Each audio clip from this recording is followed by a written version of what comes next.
Hello friends and welcome. I hope you're having a truly wonderful day. I'm sure many of us have, for good or bad, indulged in fashion and makeup trends over the years. And did any of you happen to wear dresses or tops from the 1980s that had extremely padded shoulders? Well, I certainly did, and I even have a few articles of clothing from that fashion era that I keep telling myself I'll restyle, but it never seems to happen. Or how about the extreme bell bottoms or Twiggy's ultra black super thick and long eyelashes? And just as a side note, she apparently wore 3 layers of false eyelashes. It certainly can be fun and exciting to check out the new trends, but I think many of us tend to go with the fashion and beauty trends that are most flattering for us. So today I thought it would be fun to take a look at some of the upcoming 2025 makeup trends and think about which, if any of them, might work for our mature skin. If this is your first visit to this channel, welcome, and a warm welcome back to those of you who are already part of this family. If you have mature skin and are interested in exploring the makeup techniques, tips, and products that can be the most flattering for you now, you have come to the right place. My name is Elise, and I'm an over 60 makeup artist who specializes in celebrating and supporting those of us with mature skin. And on this channel, we also touch on the topics of fashion and wellness as well. But now, let's focus on today's topic of 2025 makeup trends. Well, I did quite a bit of research on 2025 makeup trends, and there definitely was some contradictory information. So today, I'll mainly focus on and demonstrate some of the trends on which there seems to be the most agreement. Well, let's start with our brows. Isn't it absolutely amazing how eyebrow shapes and sizes have changed over the decades? The 1920s not only saw flapper dresses and short bob hairstyles, but also very thin defined eyebrows with the tail of the brows sweeping down. In the 1930s, eyebrows became even thinner with a much more exaggerated and rounded arch. And as we all know, fashion and makeup styles usually come around again, and the thinner look of brows of the 20s and 30s resurfaced again in the 1990s and 2000s, though luckily not in such an extreme version. From talking with many women during makeup consultations over the years, I know that many of us decided to adopt that thinner brow look and sometimes regretted it when our brow hairs didn't grow back. And although I read on some sites that a subtle thin brow was making a comeback, other sites listed brow trends ranging from sun-kissed bleach brows to fox tocks, which is a subtle lifted brow shape, in addition to a wide range of other styles, including feathered brows, fluffy and laminated soap brows, and bold statement brows. So it sounds like just about anything we do with our brows will fit into one of these many trends.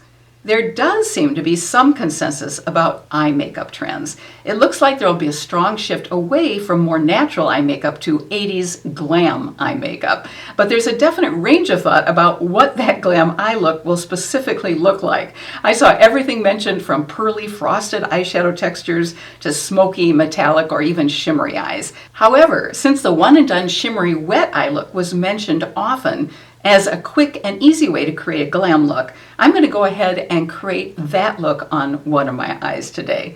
Some really good shimmery wet eyeshadows would include ColourPop's Jelly Munch eyeshadows, their Shadow Sticks and Super Shock shadows, Makeup by Mario's Ethereal Eyes palette, and several shades from Natasha Denona's I Need a Nude palette, specifically the shades Muse, Delilah, Filigree, and Ella. But probably the best ones are Urban Decay's Moondust singles. Since I don't have any of the Urban Decay Moondust singles, I'm going to go with one of ColourPop's Super Shock eyeshadow singles in the shade Dream Lover. Let me first swatch this for you.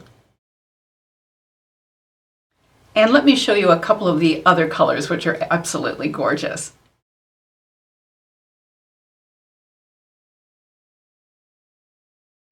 And then I'm just going to take a brush, go around the edges to make it a little bit softer. Now there definitely was a little fallout with that, so let me clean that up. So that's just the one and done shimmery eye look. Now just to lighten it up a bit, just because I want to see what this might look like, I'm going to add one of Natasha Denona's eyeshadows over it. This is from the I Need a Nude palette, and it's the shade Delilah. Now this may not work at all, but it'll be interesting to see. It definitely adds some more brightness, and over it I'm going to add a little bit of the color Sheen, also from the Natasha Denona I Need a Nude palette, just to give this a little bit more of that wet shimmery look.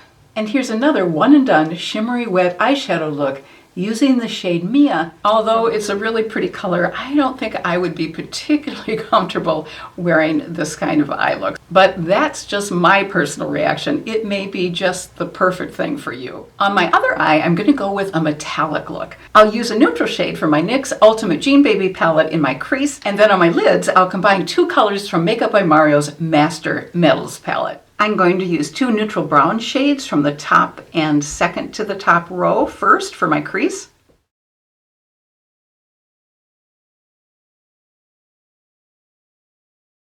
This is Makeup by Mario's Master Metallics palette, and this is his Master Metals palette. And I'm going to go with a bronzy look.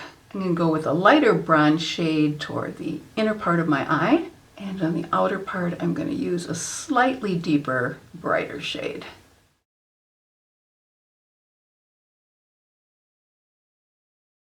This is definitely much more of a color story I could live with. And here's a photo of a metallic look that I recently created with ColourPop's So Elemental palette, which I really love. I'm going to head off camera to add some eyeliner and mascara, and then I'll be right back. Wow, it took a lot of work to get the fallout from underneath this eye totally off my face, and I don't know if I still got it all. Well, the outlook for the 2025 complexion trends range from luminous looks to a marriage between a subtle glow and a matte look. So in essence, this means a more satin rather than a glowy look for the skin. That's why I earlier applied the beautiful primer from Kjaer Weis to create a softer glow look rather than applying my glowier Merit Glow Serum. And rather than applying a glowy foundation like Charlotte Tilbury's The Beautiful Skin Foundation, I'm going to apply a foundation with a more natural finish, my Giorgio Armani Luminous Silk Foundation. This is such a gorgeous foundation. If you've not tried it, highly recommend it. Now, I know it's very pricey, but it does come in a mini version, which is what I have, which is a little bit easier on the pocketbook. There's nothing quite like it, I don't think, out there in the marketplace. And what this will do, at least I hope it's what it will do, it will give just a soft satin finish. And I think you can see that happening here. And by the way, if you have problems with foundation adhering to your nose, or your nose always looking shiny, even with powder, one trick that can work is to use eye primer on your nose. And I actually do that quite a bit. I don't know how to describe this foundation. It just looks so natural on the skin, and yet it still gives coverage. It's won so many awards over the years, and understandably so. So I think you can see what I would term a satin glow by using this foundation with the primer that has some glow to it. Another option would have been to apply my Flower Beauty Supernova Celestial Elixir under a matte or a natural finish foundation, such as my Kosas foundation or my Doll 10 TCE Serum foundation. Now, I still need to do some work under my eyes to get rid of at least some of the dark circles, so I'm going to use my e.l.f. Hydrating Camo Concealer to do that, as I usually do. First, light peach as my corrector. Dab a little bit on just in the area where I have the darkness.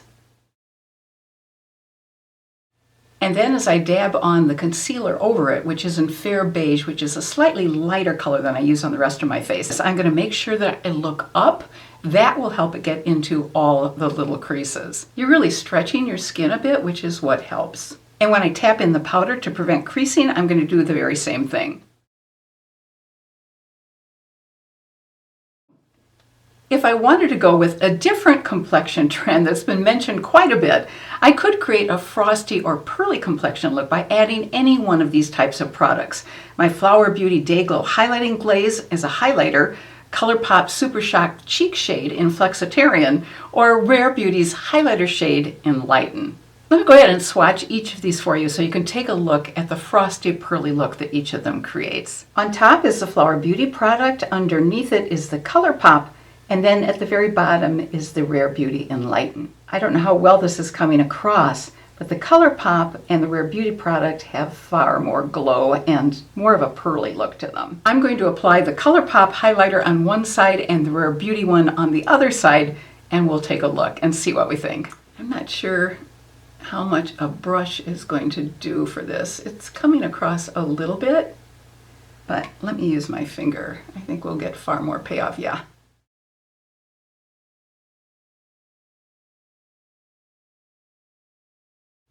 Definitely a frosty look. So this is the ColourPop look, and I'm going to put the Rare Beauty on a brush. Oh my gosh, this is really bright.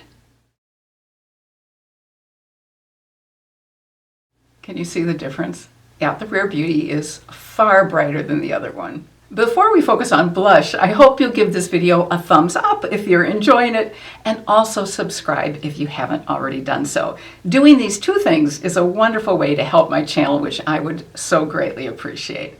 Well, over the last couple of years, we'd have to give blush the award for the most ubiquitous product category out there, since blush has been everywhere. In fact, very few brands didn't come out with a new liquid or cream blush in the last couple of years. So because of this, there is one school of thought that says we'll see a swing back to powder blush products, which will be great for those of you with oily skin. For those of us with dry skin, we'll definitely want to hang on to our cream and liquid blushes. And it definitely looks like 2025 will bring a change to the blush colors we'll be seeing most often. It looks like they'll be leaning more toward the warm brown Pantone color of the year, which is Mocha Mousse. So the blush spotlight will most likely include warm browns, mauves, or muted deeper colors. And the terms blush touring and bronzer have been mentioned as well, which is a new way to apply the blush. Rather than applying it as we normally would, we'd apply it as we'd apply bronzer to the high points of our face. So with this application method, we'd be tapping blush onto the middle of the forehead, the tops of the cheeks, the tip of the nose, and the tip of the chin. Well, I really don't have many blush colors in warm or deep and muted colors, but I do have two that could work. Either Patrick Ta's She's Baked, which is a rich terracotta shade that's a mix of orange, brown, and some red and yellow, and the other one is Merit Beauty's Après, which is a soft berry. It's definitely more cool toned and more muted and deeper than I'm used to wearing, but it may work. Although it looks very dark, it actually sheers out quite a bit when applied. Let me swatch both of these blushes for you so you can see the difference. You'll see the She's Baked powder blush on top, followed by the cream blush below it, and then underneath it is Après, which is definitely more of a cool tone berry look. The Patrick Ta shade would be gorgeous for those of you with a warm undertone. And by the way, he's just come out with, I think, 3 or 4 brand new shades. So he has an incredible number of blush shade options out there, although I'm still waiting for him to come up with some kind of lilac or violet shade. Hopefully that'll be next. Since warm brown tones definitely don't work with the cool undertone of my skin, I'm going to go with Merit Beauty's Après, which will hopefully be a better choice for the undertone of my skin. And I'll apply it as I'd apply a bronzer on the high points of my face, the middle of my forehead, the tops of my cheeks, and the tips of my nose and chin. Frankly, I'm a little nervous about both this color and this application method, but here goes. Tops of cheeks, of nose, chin, middle of forehead. You know how when you change your hairstyle it's hard to get used to? Well, this is a very different blush application method, and I'm not sure how I'm feeling about it. But it is supposed to be a combination of blush and bronzer, which is why they call it blonzer. As for lips, we'll see lots of bold, darker lip colors in shades of plum, burgundy, and especially dark cherry, and especially in frosty metallic formulas. Since I've always absolutely loved a frosted metallic lip look, even when it's been out of style, I'm all about this trend. I have a number of lipstick possibilities that would fit this trend, so let's take a look at some of them. And some of them are great options from a very inexpensive drugstore brand, Wet n Wild.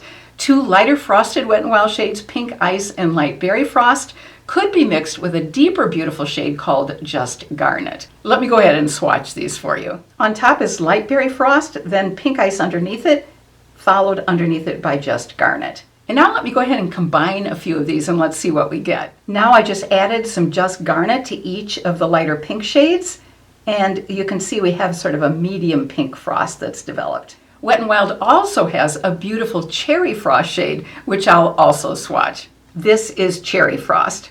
And the bottom shade is the Cherry Frost. I'm going to wipe these off the back of my arm because otherwise I'll be sure to get lipstick somewhere on me. Another option would be to mix Milani's Pink Frost with a deeper shade from Ciati London called Electra. Let's take a look at all of those shades and what the combination looks like. This is Milani's Pink Frost and the deeper shade is Electra. And here are swatches. I'm going to try 2 of these combinations after I apply concealer around the edge of my lips and my L'Oreal Age Perfect Lip Liner in Perfect Burgundy. This is to help prevent lipstick from feathering, which I have a major issue with, especially right here. Since Cherry Frost has been mentioned specifically for this year's color for lipstick, let me go ahead and try that first. All right, here's the Cherry Frost look. And now let me go with the Milani Pink mixed with the Electra. Reapplying some concealer.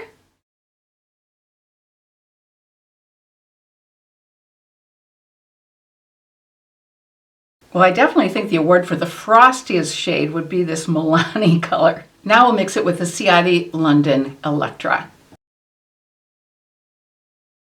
I don't think you could get much more metallic or frosted than this. Well, this year I personally can get on board with metallic, smoky, or frosted eye makeup look, a satin complexion look, and a bolder frosted or metallic lip look. But I'm not quite as excited about a one-and-done shimmer eye look and the deeper bronzer look. But I'd especially love to hear your thoughts on whether any of these 2025 makeup trends might be ones you'd be interested in giving a try. And if you'd like to give another video a try, I think you'd enjoy this video, which focuses on the easiest foolproof makeup products that I've tried in a long time. I pinned a link to it in a comment below, along with a link to my weekly newsletter, and both links are also included in the description box below. Until next time, I wish you good health and happiness and hope you have a really fabulous rest of your day.